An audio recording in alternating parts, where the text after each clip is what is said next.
was originally made for a PAL show called May Art.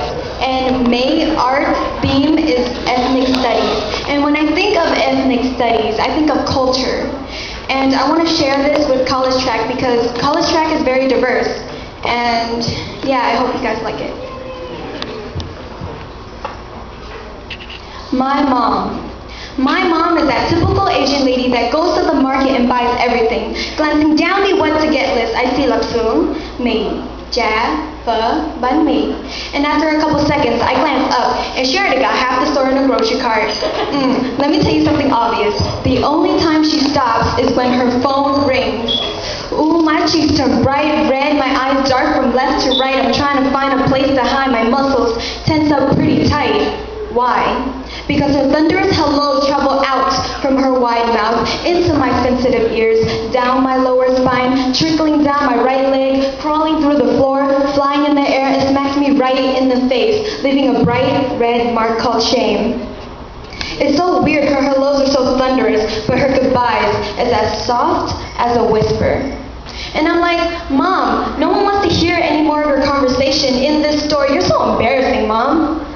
Oh, but not only Mom talks so loud on the phone, her lectures are so intense that if you aren't prepared to cover your ears, your body will shake violently and your ears will not split into 2s or 3s, but into 4 pieces of guilt. And be aware, she doesn't care when, what, why, or where. She will lecture you, and every single time she starts it, her introduction will always be her journey to America.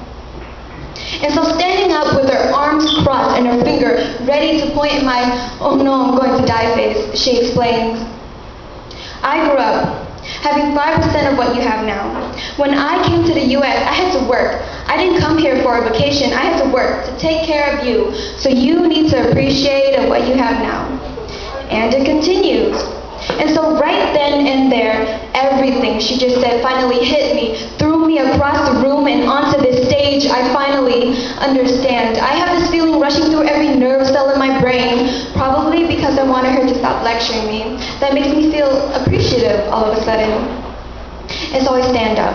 I look in her furious eyes and I see a warrior, a survivor. I cut her off and I say, yes, Mom. I know you had to leave everything behind.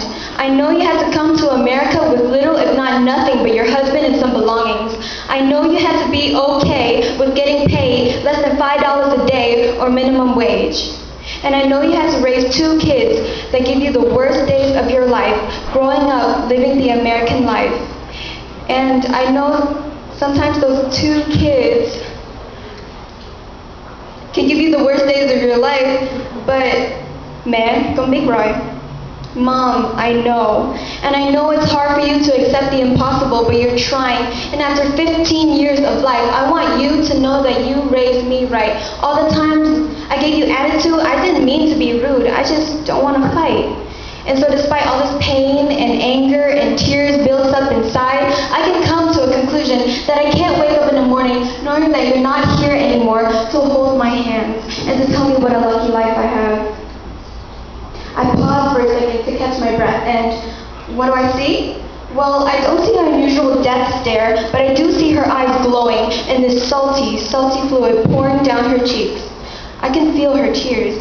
They are tears of joy with this side dish of accomplishment. Thank you.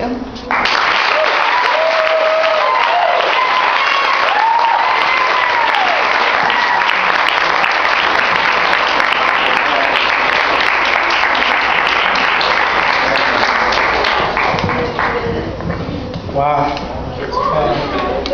How you doing, Joe College Track? I just want to say a special thank you to Shreya and Savannah